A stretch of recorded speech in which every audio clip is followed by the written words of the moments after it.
Jesse and Avril have been married for 10 years now. And like all marriages, they've gone through their fair share of ups and downs. But recently, however, their kids, work, money, and drudgery of their day-to-day life were taking a toll on their family and their marriage. Now, Jesse and Avril used to engage with each other every day, hold hands, do activities together, and be intimate with each other on a regular basis. But now they barely speak to each other unless they absolutely have to. Now, both Jesse and Avril were miserable and withdrawn, but Avril didn't want to give up. She knew that saving their marriage was possible. She just didn't know where to start.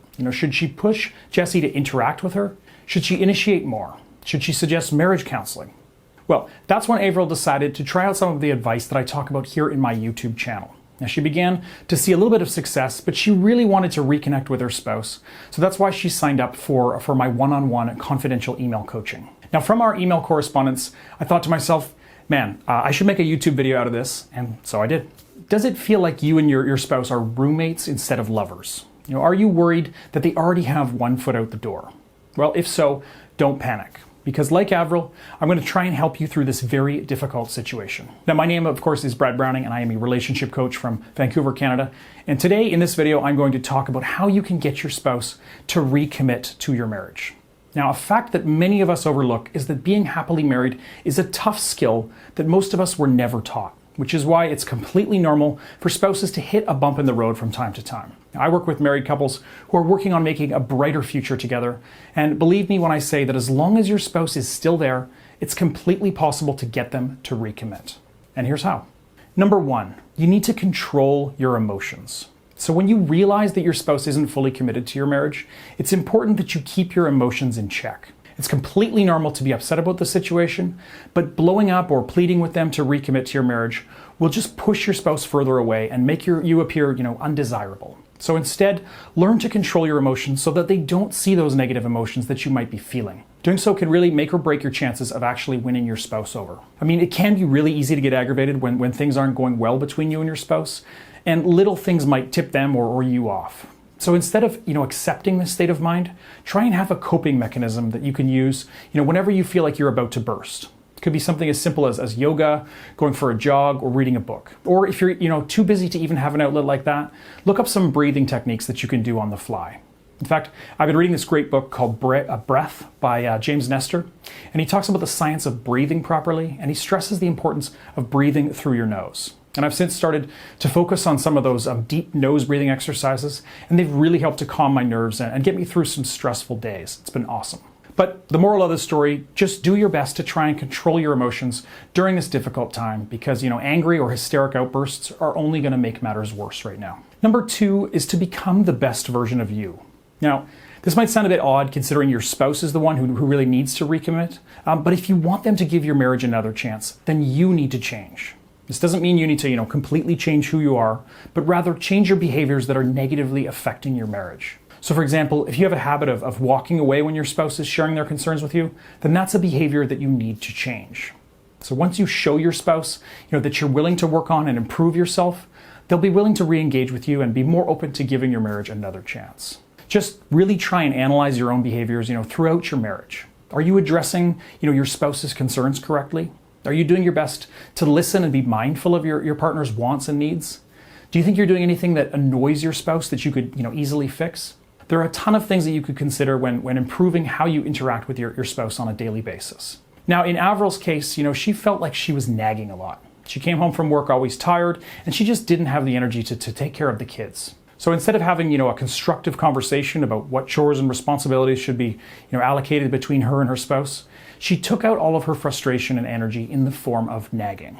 Now, for this, I told Avril that there are better ways to have those conversations. I told her that these conversations should never be done in the heat of the moment. Instead, you want to pick a time to have that conversation separately when things are a little more relaxed. And weave it into, an existing conversation calmly, naturally, and positively. So together, Avril and I came up with this line.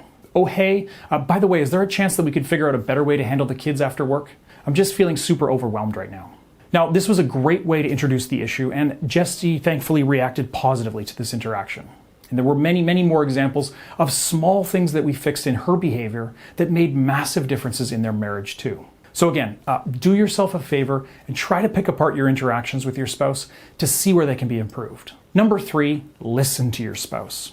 So many marriages fail because one partner feels that they aren't being heard. So get your spouse to give your marriage another chance by actively listening to him or her. Your spouse needs to feel that you value their opinions and beliefs and that they can talk to you about anything. Even when your spouse says something that's hard to hear, like, I need space or you have a temper, it's important that you demonstrate that you're listening, by making eye contact while they speak and then paraphrasing what they've said back to them. These simple steps will make your spouse feel loved and respected, and that's going to go a long way in convincing them to give your marriage another chance. I do realize sometimes it's easy to zone out when your spouse is talking. After all, you spend a massive amount of time with that person, and it takes a lot of willpower to listen to their every word. But listening to your spouse is incredibly important if you're trying to reconnect with your husband or wife. And listening is only the first step here. Properly responding to your partner makes a huge difference as well. So again, in Avril's case, Jesse kept talking about his back pain. Every day he'd come home from work moaning about how sitting all day has really been ruining his lower back. And Avril and I read between the lines and realized that Jesse was trying to communicate to her that he needed help with some of the garden work outside. Just because of that little tidbit of information, I encouraged Avril to put on those gardening gloves and go to town on the weeds that had been infesting their backyard. After 3 hours of weed pulling, Jesse showed his appreciation by doing all of the housework that day. He cooked dinner and he took care of the kids. So this was obviously fantastic news. So again, try and analyze your interactions with your spouse and see if there's anything that they're trying to sub-communicate to you. It could make a world of difference. All right, and on to number 4, pay attention to your spouse. All people need love and attention, and this is especially true in marriages. So make your spouse feel attractive, loved, and needed, and show them regularly, how much you appreciate and want them to be in your life. So a great way to do so is just by complimenting them or making time for them, even if it means, rearranging your own schedule a bit. So for instance, you could wake up earlier than you normally do to have breakfast together, spend a few extra minutes before bed, talking with them about their thoughts. Your spouse really just needs to know that you desire them, so pay attention to them, basically.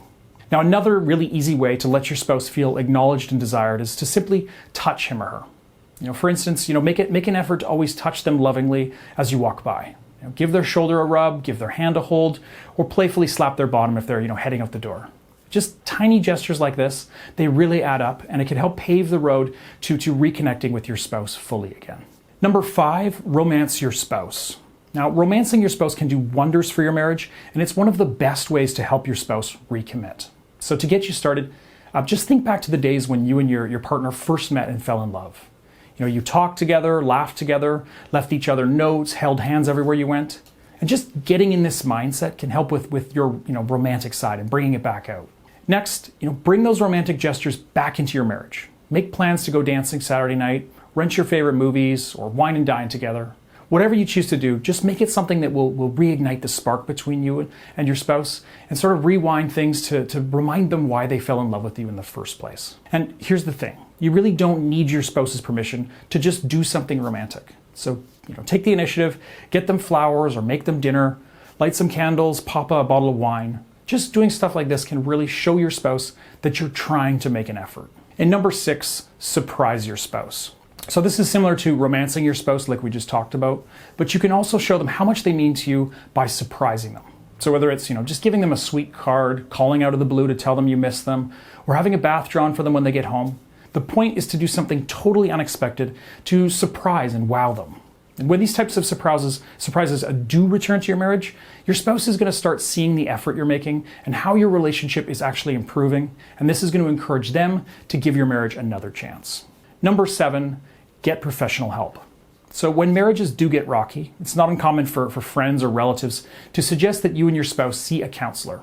Now, for some couples, doing so can work wonders, but for others, they just may not feel comfortable. Since your spouse isn't completely committed to the marriage right now, this could be an option you'd like to explore.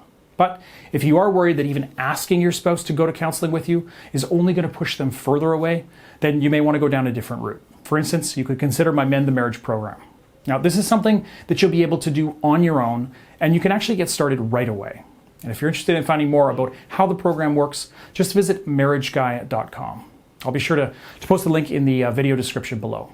And of course, alternatively, you can also consider registering for my personal marriage coaching service. And to learn more about how that works and how you can sign up, just go to marriageguy.com/coaching. Now this, of course, was what Avril decided was right for her, and let me tell you that she definitely did not regret it.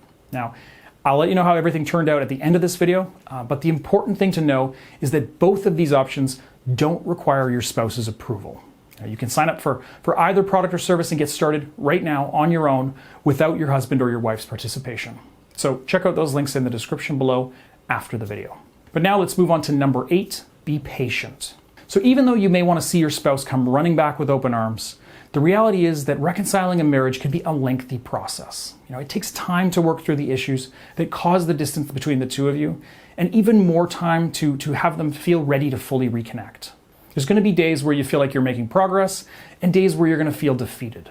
Just keep in mind that progress is rarely linear. The best thing you can do in this situation is to be patient and just commit yourself to making the marriage work.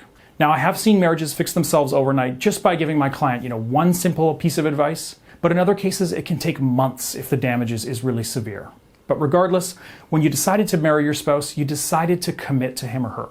Marriage isn't supposed to be easy, but it is incredibly fulfilling when you do it right. So just try to keep that in mind when you are feeling impatient.